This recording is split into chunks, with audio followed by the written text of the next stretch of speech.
Hello everyone, कैसे हैं आप लोग। आई होप सब बढ़िया होंगे, मस्त होंगे। पिछली क्लास में हमने आर्ग्यूमेंट के बारे में सीखा था और आज की क्लास में उसी आर्ग्यूमेंट पे बेस्ड कुछ क्वेश्चन सॉल्व करेंगे, आपका पोलर फॉर्म में कन्वर्ट करना सीखेंगे। चलिए देखते हैं कि आज की क्लास में आपको क्या क्या सीखने को मिलेगा। आपके सामने एक क्वेश्चन दिखाई दे रहा है, find modulus and argument of complex number -√3 plus iota.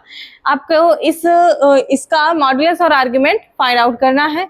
चलिए सीखते हैं कि कैसे मॉडुलस और आर्ग्यूमेंट फाइंड आउट किया जा सकता है।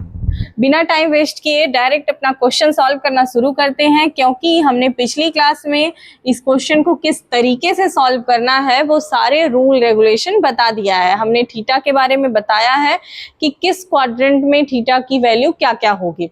अब आपको मॉडुलस और आर्ग्यूमेंट चाहिए। आर्ग्यूमेंट किसको कहते हैं? उसी थीटा की वैल्यू को कहते हैं आर्ग्यूमेंट। ठीक, अब आर्ग्यूमेंट निकालने के लिए सबसे पहले आपको अल्फा चाहिए। चलिए एक एक करके सारी चीजें सीखते हैं। सबसे पहले मॉडुलस निकालते हैं, इसको लेट करते हैं z equal to -√3 plus iota. अब यहां से आपको मॉडुलस मतलब मॉड z, जिसको आप स्मॉल r भी कहते हैं, इसकी वैल्यू रियल पार्ट का स्क्वायर प्लस इमेजिनरी पार्ट का स्क्वायर। रियल पार्ट का स्क्वायर प्लस इमेजिनरी पार्ट, यहाँ तो केवल आयोटा दिख रहा है, इसका इमेजिनरी पार्ट अगर चाहिए तो इनटू में 1 हमेशा होता है किसी के भी नंबर के, तो आपका इमेजिनरी पार्ट क्या हो जाएगा? 1। आप इसको कैलकुलेट करेंगे तो -√3 का स्क्वायर ओनली 3 बचेगा और 1 का स्क्वायर 1, मतलब आपकी वैल्यू √4 और 2 बाहर आ जाएगा। चलिए आपका मॉड z तो निकल चुका, अब आपको आर्ग्यूमेंट चाहिए। सारी मेहनत आर्ग्यूमेंट के लिए ही है। अब आर्ग्यूमेंट कैसे निकालते हैं वो सीखिए। सबसे पहले आपको tan अल्फा निकालना पड़ेगा, क्योंकि आपको आर्ग्यूमेंट निकालने के लिए अल्फा की जरूरत पड़ेगी। थीटा इक्वल टू अल्फा आपने पढ़ा होगा फर्स्ट क्वाड्रेंट के लिए। सेकंड के लिए होता है पाई माइनस अल्फा, ऐसे ही थर्ड और फोर्थ के लिए भी होता है। चलिए देखते हैं यहाँ पे tan अल्फा का फॉर्मूला क्या होता है? Imaginary part of z upon real part of z mod के अंदर, ये आपने पढ़ा है। ठीक, ये फॉर्मूला हमने लिखा है। अब इमेजिनरी पार्ट क्या है? 1 है। रियल पार्ट क्या है? -√3 है। अब ये तो मॉड के अंदर है तो आपका हो जाएगा 1/√3। tan alpha equal to 1/√3। 10 में कितने डिग्री का मान 1/√3 होता है? तो 30 डिग्री का मान 1/√3 होता है। 30 डिग्री मतलब π/6 रेडियन में, जिसको π/6 बोलते हैं। तो यहाँ से tan alpha equal to tan π/6, this implies that alpha equal to क्या आ जाएगा? π/6। ये वैल्यू किसकी निकल गई? अल्फा की निकल गई। अब चलिए देखते हैं अपना वैल्यू। यहाँ देखिए z क्या दिया है? -√3 प्लस आयोटा। ये बात लिखते हैं कि z equal to -√3 plus iota, इसमें रिप्रेजेंट हो रहा है, जो पॉइंट रिप्रेजेंट हो रहा है वो क्या है? -√3 और 1 है। तो वो चीज यहाँ पे आपको लिखनी होगी। अब उस पॉइंट से क्या फायदा होगा? ये पता चलेगा कि ये किस क्वाड्रेंट में है। ठीक, तो ये चीज यहाँ पे लिखते हैं कि ये किस क्वाड्रेंट में है। चलिए देखते हैं। -√3 प्लस आयोटा इज रिप्रेजेंट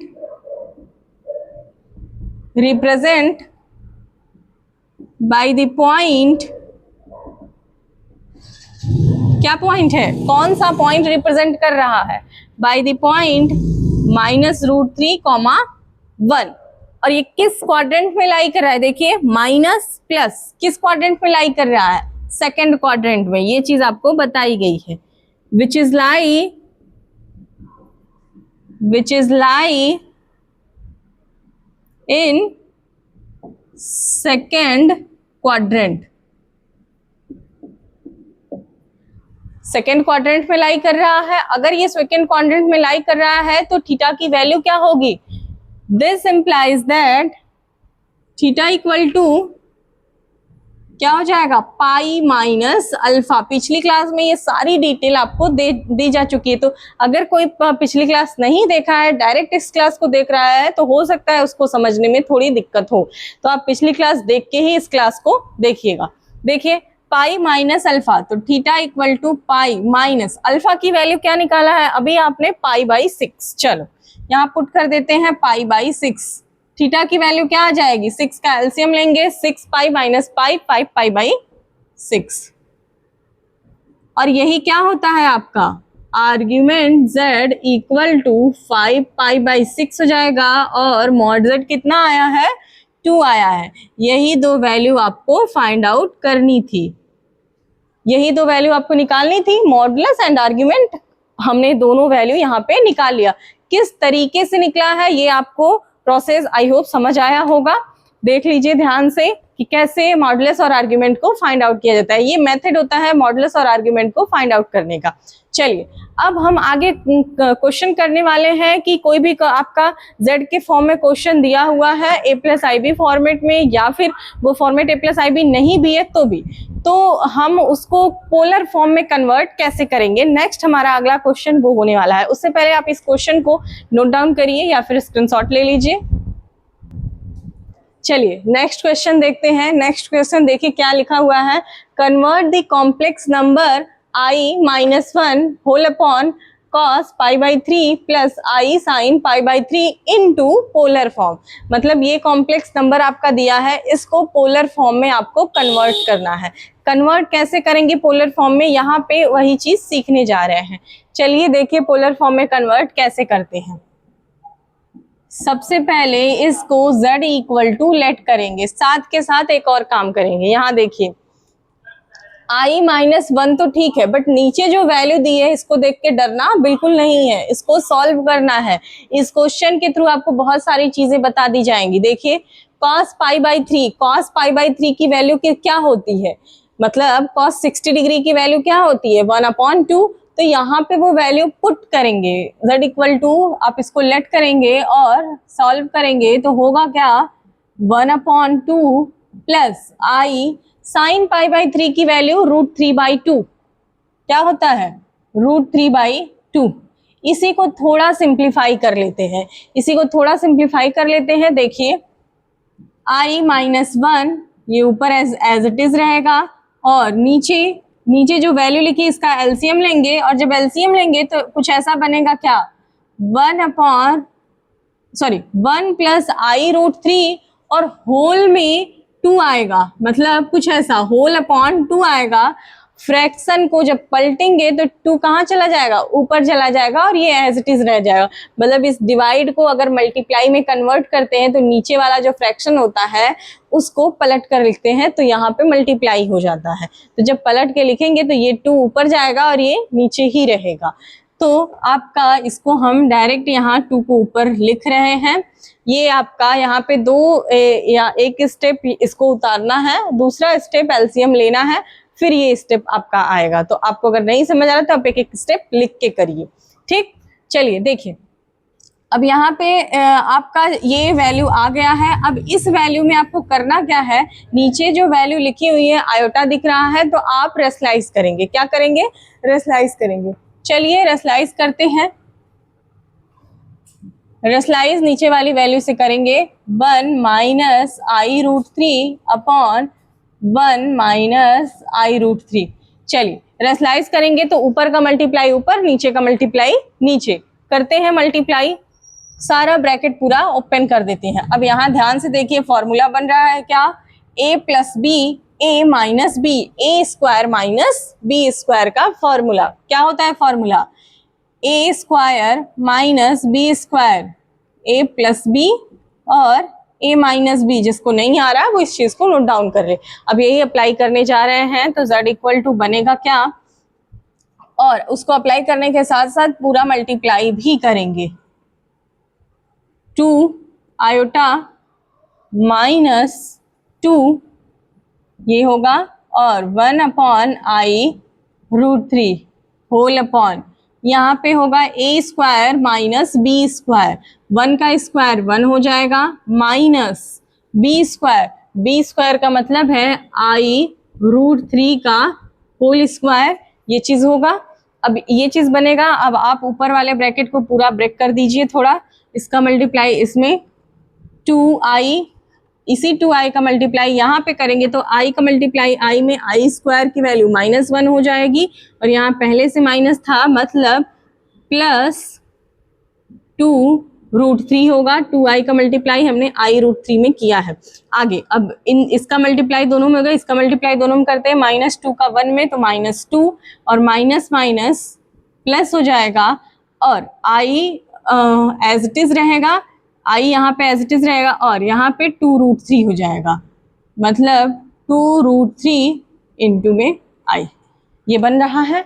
चलिए होल अपॉन, देखिए यहाँ पे क्या हो रहा है, 1 माइनस i² की वैल्यू -1 होगी बिल्कुल, और -1 और यहाँ पे प्लस मिला के क्या हो जाए, माइनस माइनस प्लस हो जाएगा, और √3 का ओनली 3 बच जाएगा। नीचे क्या आ रहा है, नीचे 4 आ रहा है, बिल्कुल 4 आ रहा है, और ऊपर 2। आप क्या करिए, ऊपर से 2 को कॉमन कर लीजिए, ऊपर से 2 को कॉमन कर लीजिए, और इस 4 को, यहाँ पे 4 बन रहा है, उसको 2 बना दीजिए। तो अगली लाइन आपकी क्या होने वाली है, z = हम ऊपर हर टर्म में से 2 को कॉमन करेंगे तो बचेगा क्या, i + √3 - 1 + √3i, ये होगा होल अपॉन, यहाँ 4 था जबकि 2 कॉमन होके कैंसिल आउट हो गया, तो बचा क्या, ओनली 2 बचा। अब आपको रियल को एक साथ करना है और इमेजिनरी को एक साथ करना है। आपको रियल कौन कौन से टर्म दिख रहे हैं, इसमें और इसमें आयोटा नहीं है, मतलब ये रियल है, यहाँ पे आयोटा है, आयोटा को कॉमन लेके बना दीजिए इमेजिनरी। चलिए √3 - 1 होल अपॉन 2 होगा, और आयोटा में से आयोटा को कॉमन करेंगे तो यहाँ पे प्लस बचेगा क्या, 1 + √3 या फिर √3 + 1, जो भी लिख दें, √3 + 1, और बाहर क्या लगा दीजिए, आयोटा, आयोटा होल अपॉन 2। ये 2 एलसीएम में था, हमने उसको अलग अलग डिवाइड कर दिया, जो कि कर सकते हैं। अब यहाँ पे जो फॉर्मेट बना हुआ है उस पर थोड़ा सा ध्यान दीजिए, a + ib फॉर्मेट दिखाई दे रहा है। z कॉम्प्लेक्स नंबर का general form z = a + ib हमारा वो बन चुका है। अब जब a + ib फॉर्मेट बन चुका है तो अब आप इसको पोलर फॉर्म में कन्वर्ट करने के लिए r और थीटा की वैल्यू निकालेंगे। ठीक, चलो z = a + ib फॉर्मेट बना हुआ है, और सबसे पहले आपको क्वेश्चन में अगर a + ib फॉर्मेट नहीं है तो आपको a + ib फॉर्मेट बनाना है। जब a + ib फॉर्मेट बन जाए तो उसके बाद आपको r और थीटा की वैल्यू निकालनी। क्यों r और थीटा की वैल्यू निकालनी, क्योंकि हमें कन्वर्ट करना है पोलर फॉर्म में, और पोलर फॉर्म में होता है r within bracket cos theta + i sin theta, तो वहां पे r और थीटा की जरूरत पड़ती है, इसलिए अब r निकालना है। और r आप जानते हैं क्या होता है, रियल पार्ट का square into plus imaginary part का स्क्वायर, मॉड z² या फिर r², क्या होता है, रियल पार्ट का स्क्वायर प्लस इमेजिनरी पार्ट का स्क्वायर। रियल पार्ट ये है और इमेजिनरी पार्ट ये है। चलिए दोनों का स्क्वायर करते हैं, देखते हैं क्या आता है। √3 - 1 अपॉन 2 पूरे का होल स्क्वायर होगा क्या, जी बिल्कुल होल स्क्वायर होगा। तो हम उस होल स्क्वायर को अलग अलग स्क्वायर में लिख सकते हैं, तो यहाँ बन जाएगा 4 और यहाँ हो जाएगा स्क्वायर। आगे इमेजिनरी पार्ट का स्क्वायर, तो √3 + 1 का होल स्क्वायर अपॉन 4, ये होगा, बिल्कुल होगा। अब ध्यान से देखिए, नीचे दोनों जगह 4 है, एलसीएम लेंगे तो 4 ही आएगा, और ऊपर आपको स्क्वायर को ब्रेक करके सिंप्लीफाई करना है। चलिए करते हैं, देखते हैं। होल स्क्वायर पे ब्रेक करिए इसको, और 4 एलसीएम भी ले लीजिए। एलसीएम दोनों जगह सेम है तो फर्क नहीं पड़ेगा। a स्क्वायर करेंगे तो रूट हट जाएगा, a² + b² - 2ab, यही चीज होगा। आगे इसको ब्रेक करते हैं, प्लस a² + b² + 2ab, और होल अपॉन क्या है, 4, एलसीएम 4। कुछ कट रहा है, हाँ ये पोर्शन कैंसिल आउट हो जाएगा, और अगर ऐड करेंगे तो आपकी r की वैल्यू क्या आ जाएगी, 3 + 3 6 हो जाएगा, 112 हो जाएगा। ठीक, चलिए हम यहाँ, अच्छा ये r² निकल रहा है, ये भी ध्यान रहे। 8/4 ये वैल्यू आर स्क्वायर है अभी, और आपको आर चाहिए, कैंसिल आउट करिए, आपका 2 आएगा, ये 2 आर स्क्वायर की वैल्यू है, और आपको केवल आर चाहिए, तो आर की वैल्यू क्या आ जाएगी, √2। अब ये वैल्यू दिमाग में आपके फिट रहनी चाहिए क्योंकि हमें इसकी जरूरत है। ठीक, अभी तक केवल आर निकला है, अब हम निकालेंगे क्या, थीटा की वैल्यू। अब थीटा की वैल्यू कैसे निकलेगी, उसके लिए सबसे पहले आपको इसको नोट डाउन करना पड़ेगा ताकि हम इरेज कर सकें। आप इसका स्क्रीनशॉट ले लीजिए, फिर आगे देखते हैं। चलिए आगे देखते हैं, और आपको ये z की वैल्यू भी याद रहे, कुछ चीजें हैं यहाँ पे जिनकी आगे जरूरत पड़ने वाली है।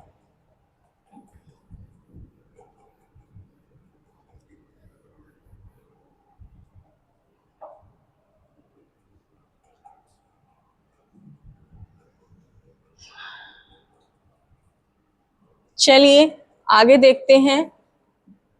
ठीक,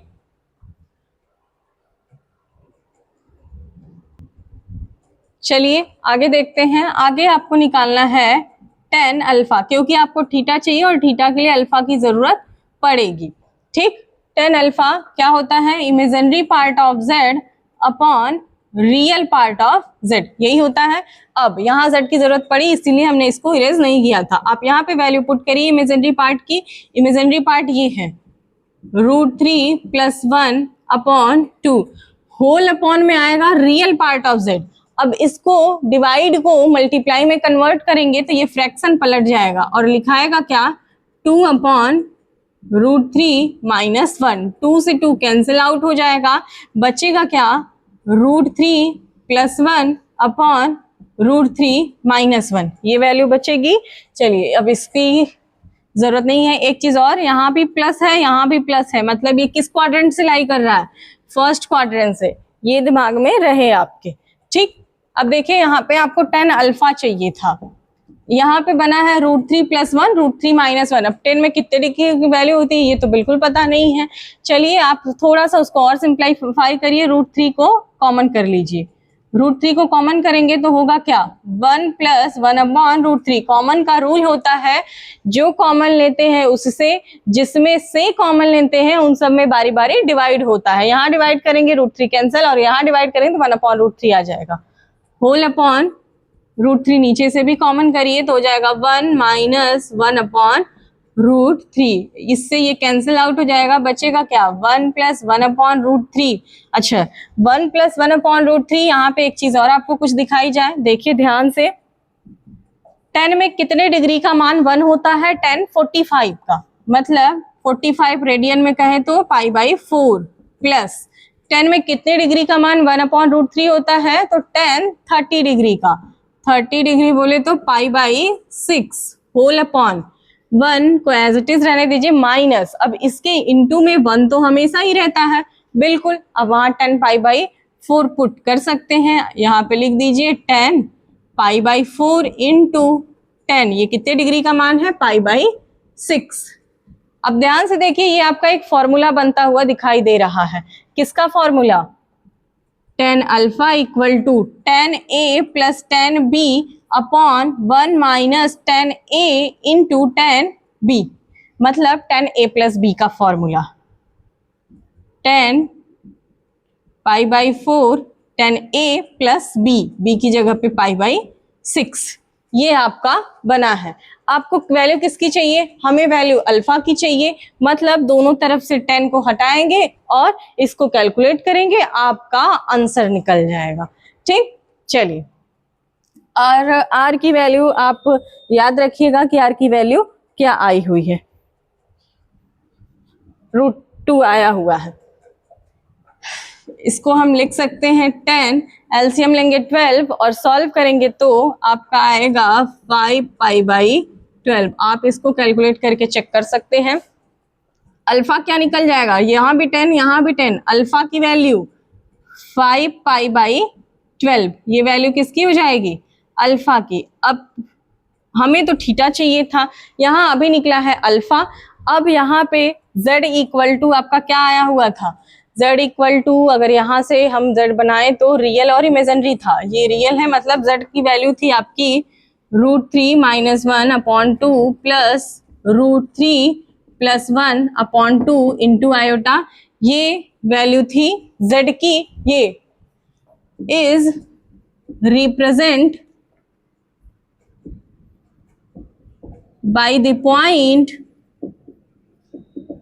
रिप्रेजेंट बाय द पॉइंट, कौन सा पॉइंट रिप्रेजेंट कर रहा है, ये पॉइंट कौन सा है, लिखने जा रहे हैं यहाँ पे √3 - 1/2 कॉमा √3 + 1/2, ये पॉइंट्स रिप्रेजेंट कर रहा है और ये पॉइंट दोनों पॉजिटिव हैं, तो मतलब which is lie in first quadrant, है ना, प्लस प्लस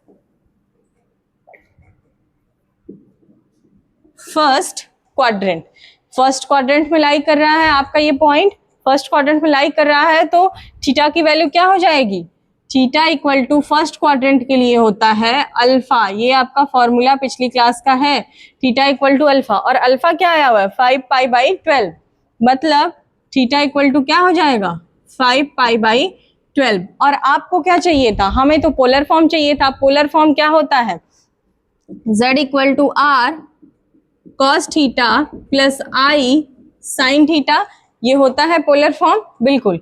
r की वैल्यू क्या आई हुई थी, √2 आई हुई थी, cos थीटा क्या है 5π/12 प्लस i sin 5π/12, ये आपका z कन्वर्ट हो गया पोलर फॉर्म में। समझ, अब आपको यहाँ पे cos की और sin की वैल्यू नहीं रखनी है, क्योंकि अगर आप रख दिए तो आपका वापस से ये z मिल जाएगा, यही सारी z की वैल्यूज मिलने लगेंगी आपकी, तो आपको वैल्यूज नहीं पुट करनी है, यही आपका पोलर फॉर्म में कन्वर्ट करने का तरीका था। आई होप इस क्वेश्चन में जितनी भी तरीके से क्वेश्चन को सॉल्व किया गया है, जिस तरीके से बताया गया है, आपको ये चीज क्लियर हो गई होगी। इस क्वेश्चन को ध्यान से देखिए एक बार। चलिए, आज की क्लास में आपको ये मॉडुलस और आर्ग्यूमेंट क्यों भी निकालना सिखाया गया, और ये भी बताया गया कि किसी भी क्वेश्चन को पोलर फॉर्म में कन्वर्ट कैसे करते हैं। पोलर फॉर्म में कन्वर्ट करने के लिए अगर z आपका a+ib फॉर्मेट में नहीं दिया है, उसको a+ib फॉर्मेट में कन्वर्ट करेंगे। कन्वर्ट करने के बाद सबसे पहले आप a+ib फॉर्मेट जैसे ही हो जाए कन्वर्ट, आप सबसे पहले r की वैल्यू निकालेंगे और उसके बाद नेक्स्ट आर्ग्यूमेंट थीटा की वैल्यू निकालेंगे। अब वो r और थीटा कैसे निकाला गया है वो आपको यहाँ पे समझाया गया है, ठीक। तो आई होप आपको इतना क्लियर हो गया होगा। चलिए मिलते हैं आप नेक्स्ट क्लास में, तब तक इसको पढ़ते रहिए, और वीडियो अच्छी लगी हो तो वीडियो को ज़्यादा से ज़्यादा शेयर करिए और कमेंट करिए, अगर डाउट हो तो वो भी पूछिए। मिलते हैं नेक्स्ट क्लास में, थैंक यू।